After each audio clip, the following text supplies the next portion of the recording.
Good Tuesday evening, South Carolina Weather Watchers. I'm the host for South Carolina Weather, Just Peterson. Let's go ahead and talk about the weather for your Tuesday evening. Looking at the radar right now for South Carolina, we can see no precipitation is falling right now, so we are doing pretty well right now. If we go ahead and zoom out to the entire United States, let's go ahead and check and see what is going on.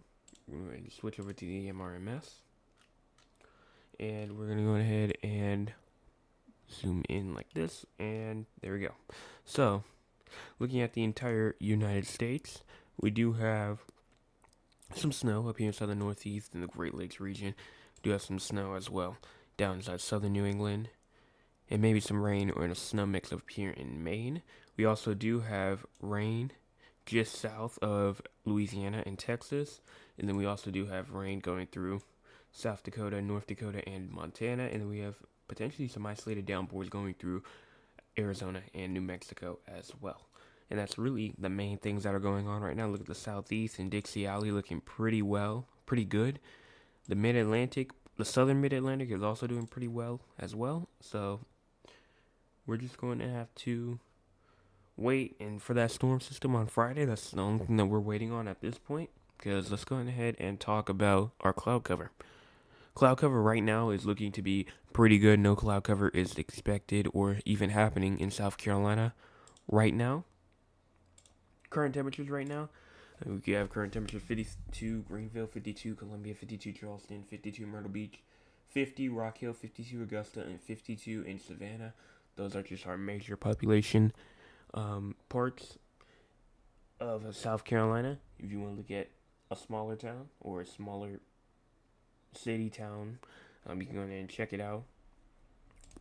Here is our minimum temperatures for tonight. Minimum temperatures 39 inside of Anderson, 38 inside of Greenville Spartanburg, 40 inside of Columbia, 39 Sumter, 39 Florence, 46 in Myrtle Beach, 46 Charleston, 43 Savannah, 40 Augusta. Those are our minimum temperatures for tonight. So right now, no freezing temperatures are expected for South Carolina tonight, which is a great thing. You can go ahead and slide those plants back outside because I think if we look at for the next couple of days, if we go to the day 2 minimum, it start to get warmer. Actually, I mean look at this day 3 minimum temperature, we start to get warmer. Day 4 we cool down a little bit. Day 5 we cool down. Day 6 minimum start to warm back up. So it's probably okay to put those plants back outside that cannot survive the freezing temperatures. Going on and moving on to the wind gust. The next 24 hours, the max wind gust 22 up there inside Anderson, Greenville, Spartanburg, 15 Columbia, 16 Sumter, 18 Florence, 21 Myrtle Beach, 20 I think that's 28 Charleston, 16 Augusta. So those wind gusts can potentially get 15 to 20 miles an hour, so do not be surprised if you get a 15 to 20 mile per hour wind gust inside your area. No precipitation is expected for the next 24 hours. And I do want to talk about this. As you know, they do not add TSTMs until day 3. Day 4 is day 4, day 5, day 6, day 7, day 8. They only do 15% and 30% risk. But I do want to show y'all something. If we go ahead and move on, this is with the coastal storm on Friday. If we go ahead and move on, day 4, look at this. We do have a marginal risk of excessive rainfall for South Carolina. So we're just gonna have to honestly, this was not up the other day. Here's kind of a bigger picture of it, kind of like, or a bit of a more spread out picture of it down here. If you can see the day 4 static image down to the south, down to the bottom of it, you can see the map. You have a marginal risk for the West Coast and this huge marginal risk for all of South Carolina, almost all of Georgia, almost all of Florida, and most of North Carolina. So the entire state of South Carolina is under a marginal risk of excessive rainfall for Friday. So 5% chance of flash flooding cannot be ruled out. And I want to move back to the Storm Prediction Center. We will see what happens tomorrow if they will add a TSTM day 3. But is it expected? Potentially.